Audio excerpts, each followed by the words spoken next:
El estudio de la transformación de la ciudad española desde la mitad del siglo XIX implica analizar los cambios en los cuales se hace patente dicha transformación. El primer cambio significativo se denomina la reforma interior o ensanchamiento. Tiene como ejemplo la reforma realizada en París a finales del siglo XIX según la iniciativa de Haussmann, por el cual se hicieron grandes bulevares en la capital francesa. En España va a seguir el mismo ejemplo, pero a un nivel más modesto. Se surgen grandes vías que van a facilitar la accesibilidad a los centros históricos propios y abigarrados del antiguo régimen, va a facilitar la higienización de estos mismos núcleos urbanos y el control social de la población, con nuevos edificios residenciales y comerciales. Así se construirán grandes vías que conectarán las antiguas puertas desaparecidas de las ciudades con el centro histórico, donde lucen edificios importantes como las catedrales, las plazas mayores, o simplemente mejorarán las conexiones urbanas dentro del propio centro histórico, como la Gran Vía de Madrid, la Vía Layetana de Barcelona. Un fenómeno que continuará a lo largo de la edad contemporánea.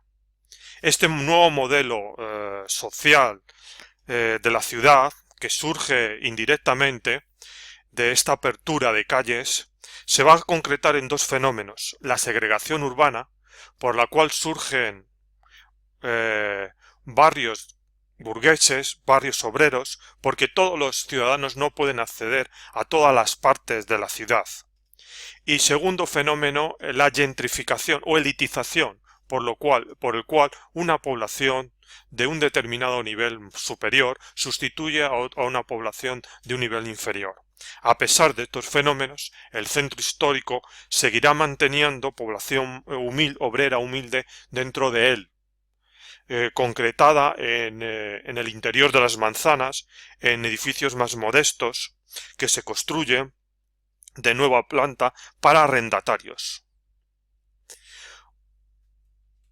Otro ámbito en el que se ve las transformaciones de la sociedad, de la ciudad española en el siglo XIX, son los ensanches, tal vez uno de los más característicos. Los ensanches son nuevos barrios planificados alrededor del centro histórico.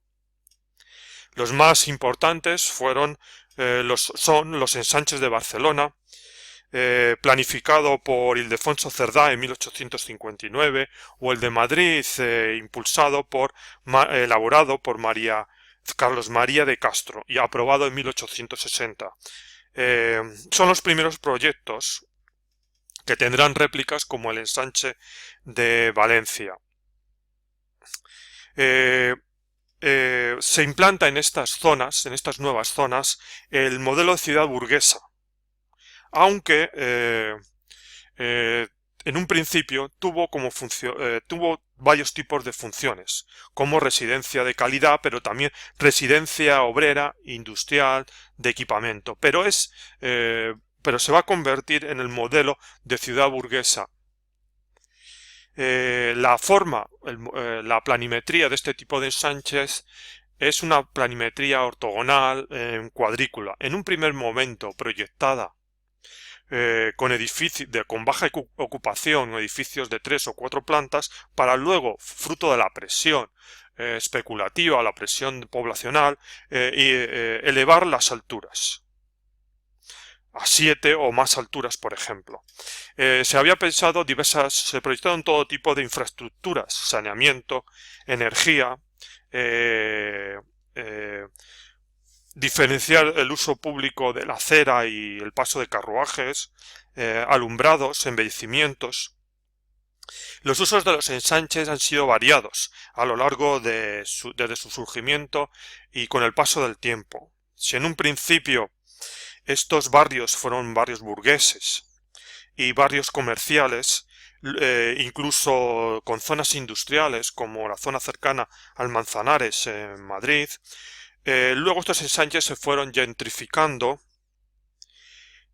socialmente e implantando servicios bancarios, comerciales y desplazando a la industria y a las clases más modestas. Finalmente, otro ámbito en el que podemos ver las transformaciones de la ciudad contemporánea se centra en el surgimiento de las periferias.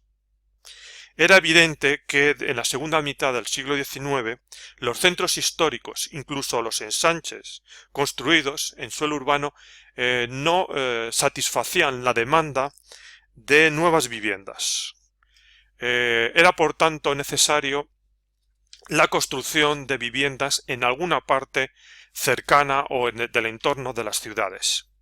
Otro factor fue la carestía del propio suelo de los ensanches, que impedía el acceso de las poblaciones provenientes del éxodo rural hacia el centro de las ciudades, hacia las propias ciudades, para el trabajo en la industria o los servicios prestados por la misma. También el atraso técnico y social de la población, de las propias ciudades, de los ayuntamientos en su organización del suelo urbano para estimular y promover nuevas viviendas. Surgen así, por tanto, las periferias con una serie de características específicas. Por ejemplo, periferias que tienen un carácter de vivienda marginal o infravivienda, caracterizado por lo que se llaman chabolas, construcciones con materiales deficientes, en lugares inadecuados, vertederos, proximidades de los ríos. En estas periferias también se desplaza la industria, favorecida por la baratura del suelo urbano de estos lugares, por el menor respeto al medio ambiente que en ellos se produce, y también la proximidad de los barrios obreros y de los medios de comunicación como el ferrocarril. En estas periferias hay de todas maneras propuestas de residencia de mayor calidad urbana, por ejemplo las llamadas ciudades jardín, caracterizadas por viviendas unifamiliares y pequeñas zonas verdes que poblaron los entornos más lejanos de las ciudades, por ejemplo el Paseo de la Castellana o Pedralbes en Barcelona. La ciudad de jardín es el modelo que luego surgirán las ciudades satélites, que posteriormente en el siglo XX se convertirán en las grandes promociones de bloques de viviendas. Finalmente hay otros modelos que surgen en las periferias, como las casas baratas, a imitación del Reino Unido, casas adosadas de ladrillo para alojar a la población obrera. Finalmente se intentó urbanizar estas periferias con proyectos hasta cierto punto utópicos, como la llamada Ciudad Jardín, proyectada por el ingeniero Arturo Soria en 1886, que pretendía llevar el mundo rural y sus ventajas a la ciudad, y la ciudad llevarla al mundo rural, sería una ciudad alargada con equipamientos de comunicación y transporte, viviendas unifamiliares, en un entorno higiénico que rodearía la capital de España. Hoy, en la actualidad, no se lleva a efecto, evidentemente, este proyecto, y ha sido engullido por el propio desarrollo urbano de Madrid.